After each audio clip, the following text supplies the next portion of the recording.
laptop léegi nga soxla ombre si suufu laptop qu'est-ce qu'il faut faire? Est-ce qu'on va utiliser les ombres portées ou est-ce qu'on va par exemple fii mënoo fa utiliser ombre portée daal ma pixeliser calque léegi moo nekk ni da ngay créer ce qu'on appelle calque vide boo defee nii fii parfois bu dee yenn machine du am vide du am comme plus bii day def rek benn genre feuille les calque vide boobu ombre fan lay nekk si suuf wala si kaw donc dañuy wàcce calque bi fii tu as compris léegi fii mën nga jël par exemple soit nga jël pinceau ombre na ban couleur lay yor change pas du noir mais ça c'est pas du noir ah boo xoolee fii c'est du bleu daa foncé rek par exemple mën naa yokk taille bi nii su fekkee tu es bon mën nga dessiner comme ça sous la machine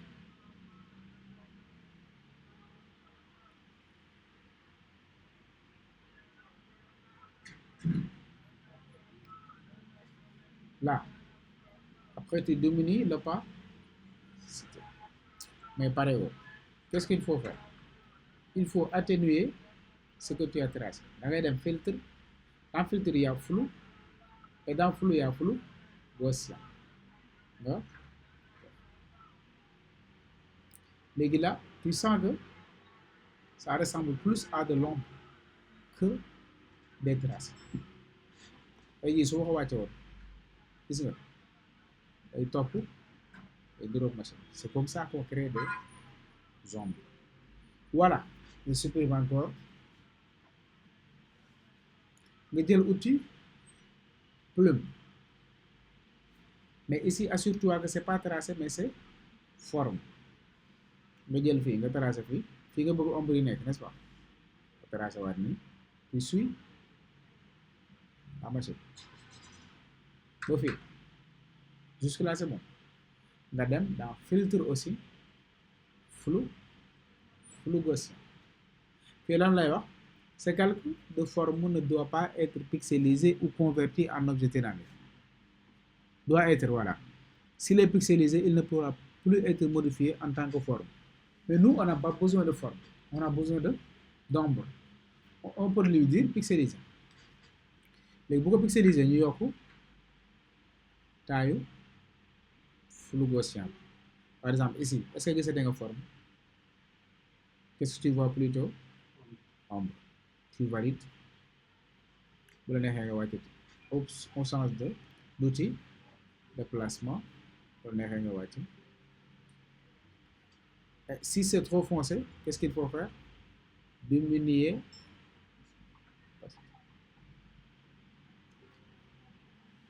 est-ce que c'est bon beneen bu stop par exemple ici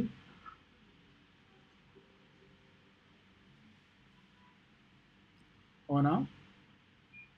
par exemple on revient sur ça c'est créer un nouveau calque encore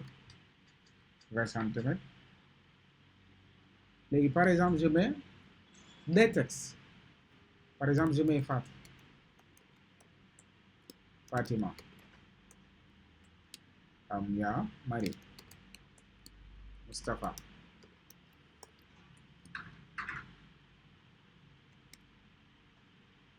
doon na ma dama fàtte turu Moussa ah nu mu tudd yàlla du nit ak Ibrahima léegi par exemple là on a toutes vos noms maintenant si je devais séparer ces noms là bu ma ko waroon séparer ak ay traits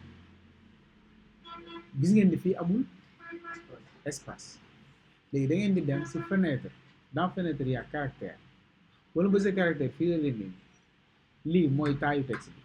bi lii mooy espacement wu texte yi maanaam entre les lignes lii ngeen di gis mooy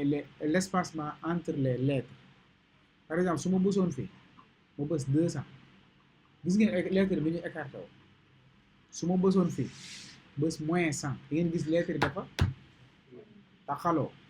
donc on laisse à 0 par exemple pour que mun normal léegi fii damay ñëw soit ma yokk ma def 72 su ma defee 72 bu baaxee c'est bon su baaxul gis ngeen boo leen defee fii curseur mooy touche de direction bi yéeg ak bi wàcc soo bësee bii day wàññi comme bii day yokk beneen bi day wàññi par exemple may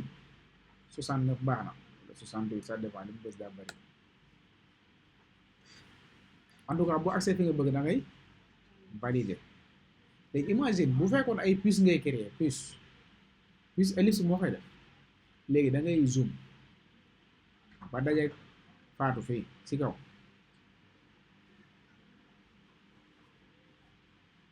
ndax ellipse bi dañoo bëgg mu tolloo faatu ñu bës ellipse sélectionner outil ellipse ça dépend parce que puce mën na nekk polygone par exemple ñu jël polygone dañuy tracer bës shift par exemple là lii lañ bëgg am nañ ñu déplacer ko ba mu tolloo ak faatu fi ñu ko bëggee ci digg bi voilà su dee dañuy changer couleur ñu dem dans propriété on change la couleur léegi fii pare nañ fi dañuy dézoomer maanaam def zoom et def clic droit def taille écran fii ñaata nit ñoo fi nekk yaa 6 te mën nañ def contrôle J ñu dem outil déplacement ñu wàcce fa Marie defaat contrôle J wàcce ko ba si Moustapha defaat contrôle J wàcce ko ba si Ousmane Moustapha c'est bon contrôle J de Moustapha à Ousmane et là de Ousmane à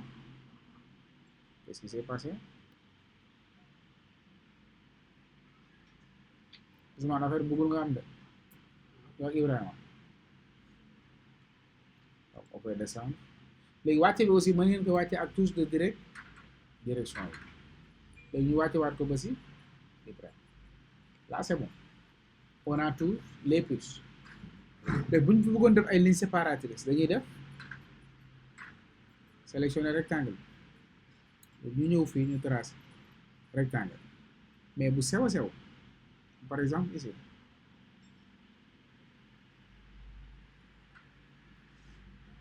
ñu wàcce ko ba mu tolloo maanaam il faut que ça soit ajusté comme ne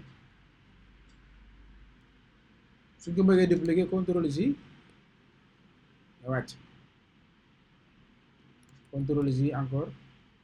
wàcc contrôle J wàcc contrôle J wàcc donc fii la yam si suuf jarul def parce que boo defee xasee def fii il faut nga defaat si kaw maintenant imaginez tout ça lii lépp su ngeen ko bëggoon def si Fatima Marie kii ku joxaat leen yeneen tur ngeen bëgg ko def si beneen côté bi ce sera compliqué et mieux vaut ñu grouper lépp léegi sooy grouper da ngay sélectionner calque bu njëkk bi mooy Fatou fi ñu bind Fatou Fatima Marie Ousmane yëpp ñu demaat ba si kaw sélectionner lépp par exemple bés contrôle sélectionner fii ba si kaw de Fatima jusqu'en haut c'est bon ngeen bës fii nii bouton bi créer un groupe léegi soo defee groupe nga renommer groupe bi par exemple la classe avantage groupe mooy la su ma bëggoon a wàññi lépp damay def édition transformation manuelle su ma wàññee ñëppay wàññi su ma yokkee voilà donc bii mooy deuxième mooy bii léegi par exemple bu dee dañuy wax da ngeen créer contour da ngeen tracer rectangle ba pare fii am na contour da neexee activer contour bi mais ngeen ñëw si fond bi ngeen désactiver ko ngeen yokk taayu contour su dee arrondir ngeen arrondir ko wala ngeen dem si ici vous faites vous activez les arrows voilà beneen bu stop mooy changer la couleur des icônes Donc ici, on a l'icône Instagram. On augmente la taille. Qu'est-ce qu'on fait? On va dans FX, incrustation de couleur. On choisit ici la couleur et on valide. Mais aussi de couleur cassée. Vous allez incruster ce qu'on appelle des dégradés. Mais si on incruste les dégradés, on va désactiver par la couleur. Par exemple, ici, je peux choisir de mettre du bleu, comme ça. C'est bon. Voilà. Qu'est-ce qui reste? Donc,